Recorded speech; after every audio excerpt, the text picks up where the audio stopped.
How's it going? Welcome to Berwick Upon Tweed. So yeah, I've crossed the border and infiltrated my way into England. Well, you know, if Boris can do it, then so can I.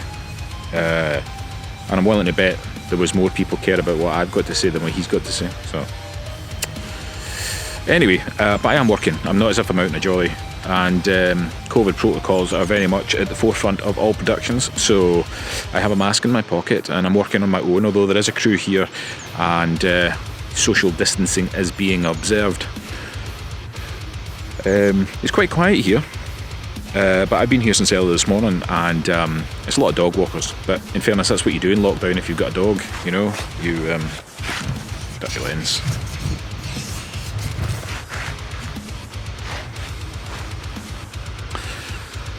But I'm on the, I'm down at the quayside car park. I don't know if, like, you can see the bridges behind me, and the aqueduct on the far side. I've shot down here loads of times, especially for train shows where they want a shot of the train going across the aqueduct, and every time I've been here, I've always been in between trains and had to wait. Today was one of those days where I don't need to film a train, but then I seen it and I flew the drone and yeah, I totally got it as well. Just as easy as that. You know, a nice high altitude shot of the town and the train going by, because I have to do the establishers for this show. So I was out at the lighthouse this morning and I did all my shooting there, and then we were waiting on the presenter arriving so we could do some walking shots with him, and then I've tracked on ahead to the next bit just to get some pretties of the town. I'll probably get some more. I just thought I'd do a quick piece to camera just now, like a proper vlog, you know, like I'm actually on shoot and I can talk at the same time. Oh, living my best life. Oh yeah.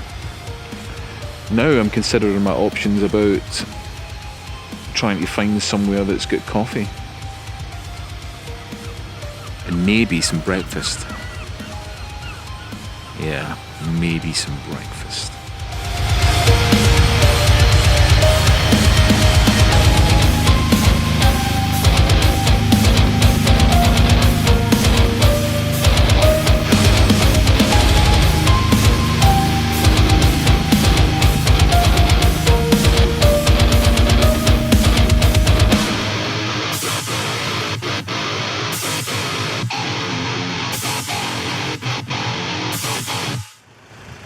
Oh, I get to put my sunglasses on. How cool is that? Bit of sun. It is really cold though. If you hear the noise, it's the engine of my truck ticking over. One of the great things about that is that I charge my batteries for my drone and my cameras as I go. So I've used up quite a lot this morning, so I'm just letting it tick over. So hopefully it won't be too bad. Anyway, I've came at another look. I did get breakfast, by the way. I did. Not that you probably really care, to be honest, but I got my breakfast, and I've come all the way up here to Halidon Hill. Halidon Hill just sits up top. It looks down over Berwick Upon Tweed, like pretty much on the border of Scotland and England. Anyway, I just thought I'd show you. I mean, it's a really great place if you come up here. You can obviously, there's a car park here, you can park the car. But Halidon Hill is a battlefield site as well, and it was the site of, well, it was the site of several bloody border battles between the English and the Scottish. And in medieval times, the walled town of Berwick often changed hands between the English and the Scots as a result of these battles. Robert the Bruce, he gained Berwick for the Scots in 1318, but when he died, Edward III decided to invade and put Edward Balliol, or a Scottish baron, on the Scottish throne.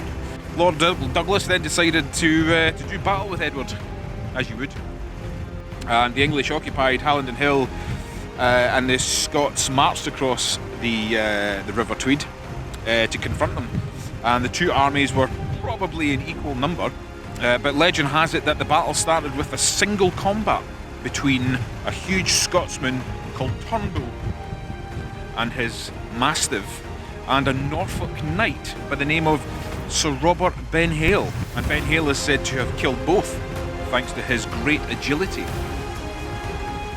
The Scottish Army were attacking uphill, which that's never a good thing to do, and as a result of which they suffered heavy casualties. And first from the English archers.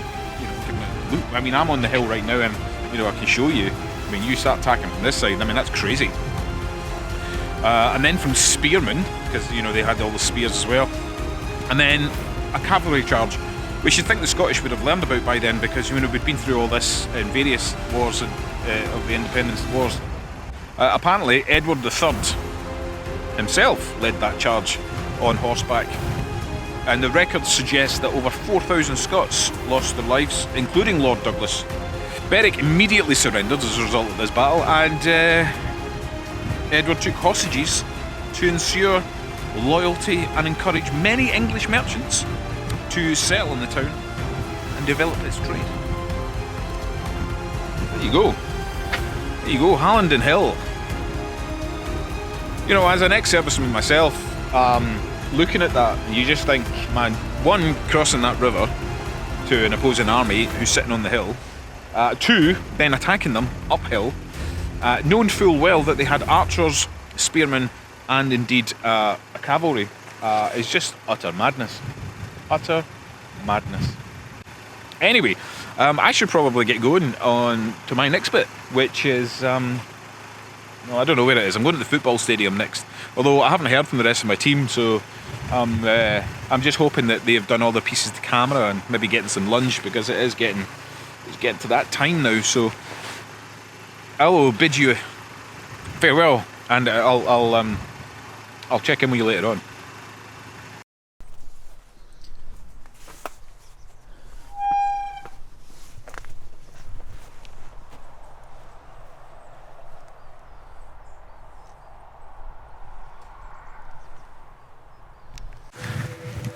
I got sidetracked.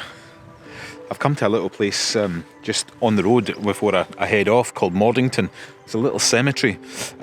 It's been here since about 1098. Edgar, the King of Scots of 1098, he had this place built. There was there was a kirk here and a church. I think it was latterly called St Mary's. But the little cemetery's still here. It's just behind me. And I wanted to stop you. I mean, the only thing that's left is this sort of wall that you see here.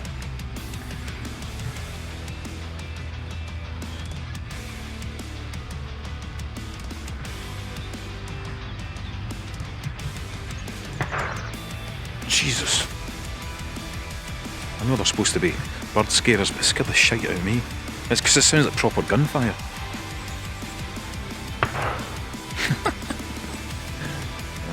Maybe it's because I've just stepped onto English land. Is that what the problem here is? Anyway, the reason I've brought you into a cemetery, morbidly, is because of its very unique position geographically, and indeed the ownership of the land. So, the road that I've just driven along, so you can see my truck park on the road there. Right, well, the border runs right through the middle of this one. So these gravestones that you see all the way along here, and these ones in the middle here, these people are all buried in Scotland. These people over by the fence, they're in England. How crazy is that?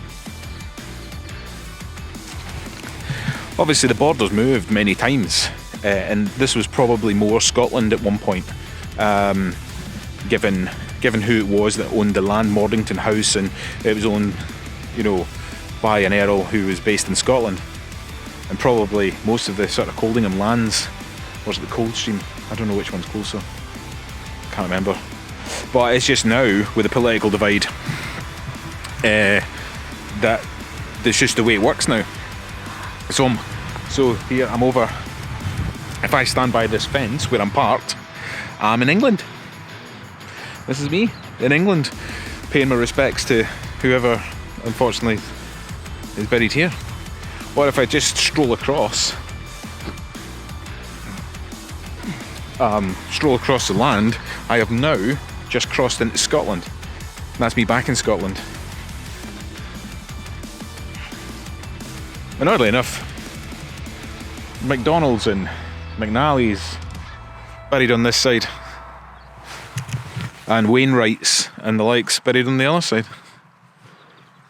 Yeah.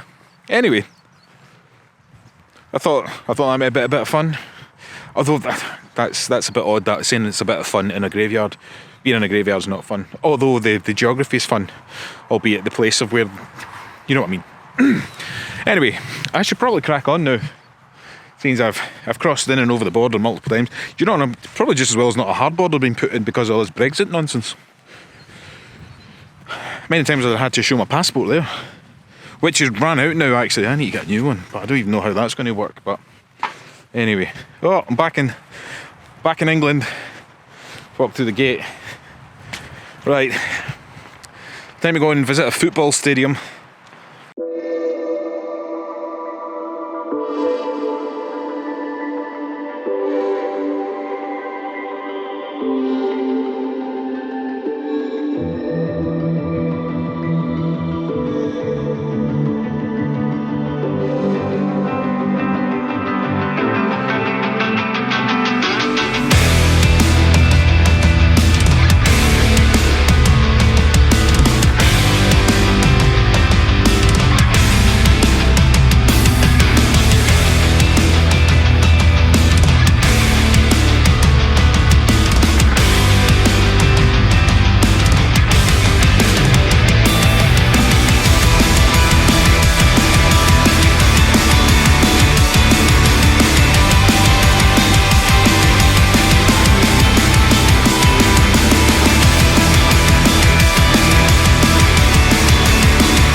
Right, well that's the end of my day. I didn't really get a chance to do any more shooting, and I've completely lost the light, so I apologise for the lack of quality here, because I've had to boost my ISO right up and use the in-car lighting, shall we say. But I'm headed for home now. It's been a long, cold day, but a good day nonetheless. Done the last piece there was shot at Berwick Rangers Football Club, and it was good to chat to. It was good to chat to them. They were good fun, you know.